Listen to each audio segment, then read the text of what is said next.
Car நிறுத்தும் தகராறில் அண்ணனின் விரலை கடித்து துண்டித்து தம்பியால் பள்ளிக்கரணையில் பரபரப்பு ஏற்பட்டு உள்ளது.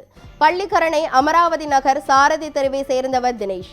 இவரது தம்பி ராஜேஷ்குமார் இருவரும் ஒரே வீட்டில் வசித்து வரும் நிலையில் வீட்டின் கீழ்த்தளத்தில் அண்ணன் தினேஷும் மேல்தளத்தில் தம்பி ராஜேஷ்குமாரும் குடியிருந்து வருகின்றனர்.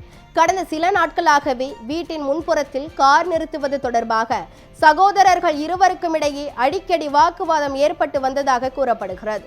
இந்த நிலையில் மீண்டும் கார் நிறுத்துவது தொடர்பாக இருவருக்கும் இடையே தகராறு ஏற்பட்டு உள்ளது. வாக்குவாதம் முற்றிய நிலையில் அது கைகலப்பாக மாறி சகோதரர்கள் இருவரும் ஒருவரை ஒருவர் தாக்கி கொண்டு உள்ளனர். ஒரு கட்டத்தில் ஆத்திரமடைந்த தம்பி ராஜேஷ்குமார் தனது அண்ணன் தினேஷின் வலது கை ஆள்காட்டி விரலை பலமாக கடித்து உள்ளார். இதில் தினேஷின் விரல் கடுமையாக சேதமடைந்து உள்ளது. மேலும் தடுக்க வந்த தினேஷின் மனைவியையும் ராஜேஷ்குமார் தாக்கியதாக கூறப்படுகிறது. காயமடைந்த தினேஷ் இரத்த காயங்களுடன் உடனடியாக பள்ளிக்கரணையில் உள்ள தனியார் மருத்துவமனைக்கு கொண்டு செல்லப்பட்டார். பின்னர் மேல் சிகிச்சைக்காக அரசு மருத்துவமனைக்கு அனுப்பி வைக்கப்பட்டார். அங்கு அவருக்கு தீவிர சிகிச்சை அளிக்கப்பட்டு வருகிறது.